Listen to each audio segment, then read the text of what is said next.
you still alive?" Those were the exact words, not whispered, not muttered, said out loud, clear as day by my own granddaughter. My name is Evelyn Grace Dawson, and I'm 68 years old. This story is about the people who were supposed to love me, my family. I was a widow by 52. My husband Calvin passed from pancreatic cancer. We were married for 31 years. He was my anchor, my protector, my buffer between me and the harsh words of the world, especially from our daughter Jenna. She changed when Calvin died. Or maybe she always had it in her and just stopped hiding it. Either way, when he was gone, the coldness came fast. Jenna is 43 now. She married well. At least that's what she tells everyone. Her husband, Todd, is a corporate finance guy in Charlotte with a Rolex he never takes off and a grin you wouldn't trust around your wallet. Together, they have 2 kids, Savannah, who just turned 21, and Liam, who's 16 and already pretending I don't exist. Last Thanksgiving, they invited me to dinner. I say invited, but really, it felt more like an obligation on their part. Jenna had texted, "Dinner's at 5, don't bring anything. We already have enough." I baked a pie anyway, my mother's recipe. Pecan with a touch of bourbon in the filling. When I got there, Savannah opened the door. She looked up from her phone just long enough to let out a bored, "Oh, you're here," before turning her back and walking away. Dinner was tense. Todd talked stocks. Jenna talked over everyone. Liam was on his phone. No one asked about me, how I was holding up, what I'd been doing. When I tried to speak, someone would sigh or worse, interrupt. I was pouring myself a little sweet tea when it happened. Jenna was fussing about Savannah's college choices, something about internships in California. I said gently, "I remember when you wanted to study nursing. You used to practice bandaging your dolls." Savannah rolled her eyes and muttered, "Ugh, why are you even still alive?" I froze. No one stopped her. No one gasped. No one said, "That's enough." They all just carried on. I looked at Jenna. She didn't even flinch. Todd was already back to discussing hedge funds. Savannah scrolled TikTok. And me? I stood there holding a glass of sweet tea in one hand and a silence so heavy it could have cracked the floor beneath me. That night, I drove back home with that sentence bouncing around in my head like a cruel wind. "Why are you still alive?" I didn't cry. Not yet. I was too stunned. I kept thinking, had I truly become nothing to them? Had all the birthday cakes, babysitting nights, emergency pickups from school, tearful teenage breakdowns, and quiet sacrifices meant nothing? And then came the quiet decision. I wouldn't yell. I wouldn't argue. I wouldn't beg them to see me. I'd just leave and take their future with me. Because what they didn't know was this: the house they lived in, the tuition Savannah boasted about, the summer home Todd planned to retire in, they were mine. All of them. The silence after that dinner didn't feel like peace. It felt like preparation. I didn't answer any texts for a while. Not that they were blowing up my phone. Anyway, Jenna sent a casual, "You got home okay?" message the next morning like nothing had happened. I didn't reply. Todd didn't check in. Savannah posted party photos on Instagram the same night she told me I shouldn't be alive. And Liam, he probably didn't even notice I'd left. I stood in my kitchen that next morning, staring at the old corkboard near the fridge. It had faded grocery receipts, a takeout menu from a diner I loved, and a key, a spare, to Jenna's house. I stared at it for a long time. Then I took it down. I've always believed that you don't fight disrespect with louder noise. You respond with quiet consequences. So I began writing lists. Everything they depended on me for. Everything they didn't know they were standing on. They thought I was just Grandma Evelyn. Retired, harmless, fading. But I wasn't fading. I was just waiting. 10 years ago, I sold the land Calvin's father left us. A development company turned it into a mall in Brentwood. The sale was good, real good. And I never told anyone, not Jenna, not Todd. I invested it in property, then in stocks. Then in a rental business with a man named Craig, I met at a senior entrepreneurship workshop. By 60, I was a millionaire. Quietly, legally, fully. The deed to Jenna's home? Mine. I bought it outright 4 years ago when they refinanced. She cried about the interest rates, so I helped them into my ownership. Savannah's tuition fund? Also mine. It wasn't a trust. It was a custodial account I managed for her. Her name was on it, but I was the custodian. No legal obligation to release funds once she turned 21, unless I approved it. Something they clearly forgot. Todd's dream cabin up near Asheville, a joint purchase. I held 51%. He was just the face that handled maintenance and photos for Instagram. They wanted me invisible, and I'd been that for years. But what they didn't realize is that invisibility comes with freedom, with power. They wanted to erase me from the family portrait. Fine, but first I'd erase the comfort they were leaning on. I started with Savannah. Quietly, I called the bank and had the tuition payments paused. I didn't cancel it, not yet, just enough to send up a little smoke. 3 days later, Jenna called. Mom, something's wrong with Savannah's school account. They said a tuition payment bounced. I kept my voice light. That's strange, she paused. Isn't that your account? I smiled into the phone. It was, I'm reviewing some things. Silence, then tight-lipped. Well, you could have told us, I said. You could have stopped your daughter from telling me to die. Click. That was the first fracture. Next came the house. I contacted my attorney, Susan, a sharp woman with a sharper mind. She'd helped me draft a quiet exit strategy years ago in case Jenna ever turned on me. We reviewed the deed, the ownership agreement, and set the wheels in motion. I didn't evict them. No. I simply transferred the property into a blind trust under my name. They'd still live there for now, but they'd be receiving a new rental agreement. Market rate, no family discount. Todd got the email first, called me immediately. Evelyn, what the hell is this paperwork? I said, read it carefully. You're charging us rent. You're welcome to leave. He stammered, cursed, hung up. I sat on my porch afterwards, sipping sweet tea, the same glass I held the night they said those words. It didn't taste bitter anymore. That week, Jenna tried to guilt me. She showed up at my doorstep unannounced, stood there with her arms folded and a fake smile. Really, Mom? Is this about Thanksgiving? No, I said. It's about the decade before that. She had no response. I let her stand there, and I didn't invite her in, because when someone shows you they don't care if you live or die, you stop handing them the keys to your life. And little by little, I was taking everything back. 3 weeks. That's all it took. 3 quiet, precise weeks to start shaking the foundation of everything they stood on. And the beauty of it, I didn't raise my voice once. I didn't scream. I didn't explain myself. I just moved strategically, deliberately, and without remorse. I started with the Asheville cabin. Todd had always bragged about it like it was his personal retreat. My escape from stress, he'd say. Funny, since it was my investment money that bought it. His name was listed on the Airbnb rental page, but the operating agreement said otherwise. Craig, my business partner and friend, helped me contact the local manager overseeing the cabin's short-term rental bookings. I instructed them to delist the property, cancel all upcoming reservations, and prepare it for sale quietly, cleanly. Within a week, Todd noticed. Evelyn, he barked over the phone. Why is the cabin off the site? Our income is down. It's not yours, I said, and I no longer wish to rent it. You can't do that. Oh, I can, and I have. He sputtered something about legal rights and equity, forgetting that I'd had a team of lawyers draw up our agreement. Todd had 49%, silent partner status, no voting power. That night, Savannah posted a quote on her Instagram story. Some people get bitter with age. Sad, I smiled. Meanwhile, Liam, who hadn't spoken to me in months, finally reached out. He sent a single text. Can you pay my car insurance this month? I stared at that message for a full minute. Then I deleted it. No response. I thought about how many times I'd picked him up from school, bought him sneakers when Jenna and Todd were tight on cash, and defended him when his parents punished him for talking back. But now I wasn't even worth a phone call. The next step came easily.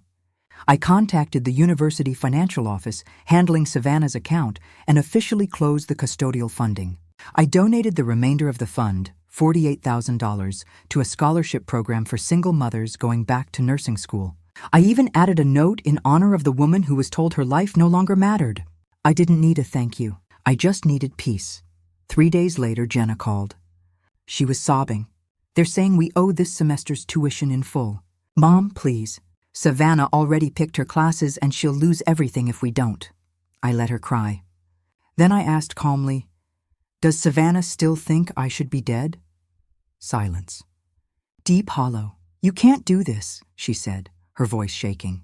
I'm not doing anything, Jenna. I just stopped doing everything. She hung up, and that's when it hit me. I'd spent years trying to hold everyone together, playing peacekeeper, fixer, silent support. And now that I'd stepped away, everything was crumbling. Not because I caused it, but because they never knew how much of their life was built on my love, my effort, my quiet stability. They thought I was just still alive. They didn't realize I was the pulse of their comfort. Jenna stopped calling. Todd went silent. Savannah blocked me on social media. Liam, he must have taken the hint. No more texts. And yet in the silence, I didn't feel abandoned. I felt free. I took long walks, read novels again, took up quilting, something Calvin always teased me about, calling it the sport of patience. I donated to local shelters, met with Craig and a group of older women entrepreneurs at the library every Thursday. We called ourselves the Graceful Exit Club because that's what I was planning. An exit not from life, but from theirs. And if they thought the fallout was over, they were wrong. I still had one final move left, something they'd never see coming. Something that would make them realize that the woman they pushed aside was the woman who held the map to their future. By now, the Dawson family house had gone quiet. Not literally. They still lived in it. But the warmth, the laughter, the entitlement, all of it had dimmed. They hadn't been paying rent on time, not since the trust took over the deed. I'd sent 2 formal reminders through the management company. No more mom or grandma on the envelope. Just business, just numbers, just contracts. But even with all that crumbling, they still didn't get it. So I decided it was time to change the ending. You see, when Calvin passed, I thought I'd never have a second act. I spent years living half alive, just giving, waiting, surviving. But grief doesn't just hollow you out. It clears space for something new. And now, after what they said, I realized I didn't want to be remembered by the people who only saw me as disposable. I wanted to be remembered by someone who'd never forget me. I met Marisol 5 months ago. She's a 28-year-old single mom working 2 jobs and studying part-time to become a nurse. One day at the pharmacy, I saw her trying to calculate which antibiotics she could afford for her daughter. She had eyes full of exhaustion and pride. She refused to ask for help, but she was drowning. So I stepped in quietly, anonymously at first. Then we started talking, coffee after appointments, walks around the lake. She reminded me of myself, fiercely independent, painfully proud, but never bitter. She called me Miss Evelyn, and every time she smiled at me, I felt seen. She didn't know about my money or the houses or the accounts. But I knew she was the one. I set up a new will and a new trust. My lawyer, Susan, handled everything with the precision of a scalpel. The house Jenna lived in was going to be sold, with proceeds redirected to Marisol's daughter's education fund. The Asheville cabin was already listed, with half the earnings set to go toward launching Marisol's community clinic project. She told me once, over tears, I just want moms like me to have a place that listens. And the rest? My estate, my investments, the quiet empire I'd built behind their backs. All of it, every last cent, was going to someone who valued life. Jenna and the others. They were still clinging to the fantasy that I'd eventually cave, that I'd show up for Christmas, that I'd pay the next bill. But I'd already disappeared from their future. 1 week later, I invited Marisol over and told her everything. Not just about the support, but about why. She cried, then said something no one in my family had said to me in years. You matter, Evelyn. You matter so much. It undid me. Not because it was dramatic, but because it was true, and I'd almost forgotten. A few days later, I stood across the street from Jenna's house, watching from my car as a Realtors for Sale sign was posted on the lawn. Todd stormed out, shouting at the poor agent. Jenna followed, screaming on her phone, probably to me. I didn't answer. Savannah wasn't home, probably off posting something cryptic about betrayal. And Liam, he looked out the window and locked eyes with me. He didn't wave. I didn't look away because this wasn't about revenge anymore. This was about peace, about reclaiming my story, about finally asking myself, who am I when I'm not being used? I drove away, calm, no music, just the hum of the engine on the open road ahead. Back home, Marisol's daughter had drawn a picture. It was me, her, and her mom, standing under a big yellow sun. At the top it said, Our Guardian. Not grandma, not mom. Guardian. Maybe that's what I was meant to be all along. The invitation came in a thick cream-colored envelope, elegant, pretentious. It was Savannah's graduation party. Apparently she was finishing her undergrad early, though the tuition bills had been paid late, and not by me. Maybe Todd had sold one of his watches. Maybe Jenna begged a bank for mercy. I didn't care. What caught my attention wasn't the event. It was the line at the bottom of the card. Greater than family only. Family. After everything they'd said. After Savannah told me I was a burden. After Jenna stood by and watched. After Todd turned my help into ownership, they still had the audacity to call me family when it suited them. For a moment, I laughed. Then I decided I'd go, but not as they expected. I dressed with care, a soft navy dress, not flashy, not plain. Calvin's locket around my neck, my hair pinned neatly, makeup subtle but dignified. I looked like a woman who'd seen storms and learned how to walk through them dry. When I arrived at the event hall, they were already inside. The venue was small but polished, crystal chandeliers, ivory tablecloths, a photo wall with Savannah's face printed across it like she was some celebrity. I walked in and silence fell. Forks stopped midair. Savannah blinked, her fake lashes twitching like shocked butterflies. Jenna's jaw tightened. Todd stood beside her, clutching a wine glass too tightly. Liam. He didn't even look up from his phone. I stepped to the podium. I hadn't been invited to speak, but sometimes life gives you a microphone anyway. Good evening, I said, calm as glass. I wasn't planning to say anything tonight, but then again, no one planned for me to still be here, did they? A few awkward chuckles. Mostly silence. Savannah turned red. I continued. I want to congratulate Savannah on her graduation. I remember changing your diapers, teaching you to read, sitting through your tantrums and toothaches and tears. I loved you. Every version of you, even the one who looked me in the eye and asked why I was still alive. Jenna gasped. She hadn't expected that line to resurface in public. I say that, I said, because words matter and so do actions. I spent years helping this family quietly, consistently, and when I stopped, you all showed me who I really was to you. I pulled out a small envelope from my clutch and placed it on the table near Savannah. No money inside, I smiled. Just paperwork. Formal notice that the house is being sold. You have 30 days. Jenna leapt to her feet. You're doing this now at her graduation? No, I said softly. I did it weeks ago. You just didn't notice, like always. Todd muttered a curse. Liam looked up for once, eyes wide. I turned to the guests, some extended family, some friends who looked too uncomfortable to speak. I'm not bitter, I said. I'm done. And when you're done, you don't scream or throw plates. You simply walk away with what's yours and leave behind what never truly was. I nodded once and walked off stage. No one followed me. Outside, the evening air smelled of summer jasmine. I sat in my car for a moment before starting it. Then came a knock. It was a woman, older, maybe in her 70s. I vaguely remembered her from one of Calvin's cousin's side branches. She said, I've never seen anything like that. They deserved it. I nodded. She smiled and whispered, and you looked radiant, like a woman finally breathing. And I was. I drove off without looking back. The party behind me, the past behind me, I wasn't running. I was reclaiming, and in the rearview mirror of my life, I finally saw the truth. They may have thought I was irrelevant, but without me they were nothing more than borrowed wealth, shallow roots, and hollow noise. And I still had one more move left. 3 weeks after the party, the for sale sign was planted deep into the soil outside Jenna's house. A young couple came to tour it the following weekend. I watched from down the street, sipping tea on a park bench, pretending I wasn't watching, but I was. Todd stood in the doorway while the realtor showed them around. His smile stiff, his posture guarded. He was playing host in a home that was never truly his. Jenna didn't come outside.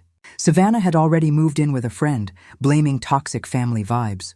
Liam barely showed his face. And me? I was packing boxes of my own. Not out of grief, not out of need, but out of purpose. I'd sold my own home. Not for money, but for a fresh start. I had purchased a small cottage in Franklin, a charming town just 30 minutes outside Nashville. It had a front porch swing, lavender bushes by the steps, and neighbors who smiled like it meant something. Marisol helped me move in. Her daughter Amelia carried the lighter boxes and insisted on arranging the pantry like Grandma would. I didn't correct her. On my first night there, I slept peacefully. No texts buzzing, no guilt dragging its nails down my spine. Just quiet, real quiet. But before I left my old home, I did one last thing. I wrote letters, one to each of them. To Savannah, I said, you were bright, fierce, and full of promise. But arrogance dimmed your light. You asked why I was still alive. One day, I hope you learn what it means to feel discarded and choose kindness instead. To Liam I said, you were my quiet shadow. I loved you most gently. I hope you grow into a man who sees women not as convenience, but as his soul. You still have time. To Todd I said, you married in for power, but forgot that real strength doesn't come from money. It comes from how you treat those with none. I hope the mirror gets louder. To Jenna, my daughter, I wrote, you are the greatest heartbreak of my life. I gave you everything, my time, my protection, my softness, and still you handed me silence when I needed voice. I have nothing left to give you now, and that, Jenna, is your inheritance. I left the letters on the front table of their house on the day they vacated. The keys were turned into the property manager. The door closed behind them. No goodbyes, no second chances. Back in Franklin, I spent my mornings volunteering at the local clinic. Marisol started her nursing classes full-time now, fully funded. Amelia had dance lessons, and sometimes after school, she'd come over and braid my hair while I read aloud. On the porch in the golden hour light, we sat one evening and watched the sun dip over the hills. You happy now, Miss Evelyn? Amelia asked. I looked at her, a little girl who had more warmth in her pinky finger than most of my relatives had shown in a decade. I'm finally at peace, I said. She grinned. That's better than happy. And she was right. I didn't want a big legacy. I didn't need a statue or a plaque or a room named after me. I just wanted my life to mean something to someone. And now it did. They said, why are you still alive? And the answer was simple. To rebuild my life, to root my love, and to take back every piece of myself they thought they could waste. I didn't need to destroy them. I just needed to leave. And in doing so, I took everything they thought they were entitled to. I wasn't their past anymore. I wasn't their future. I was free. Let us know in the comment where are you watching from. Please subscribe to the channel Her Side of the Story. Thanks for watching until here.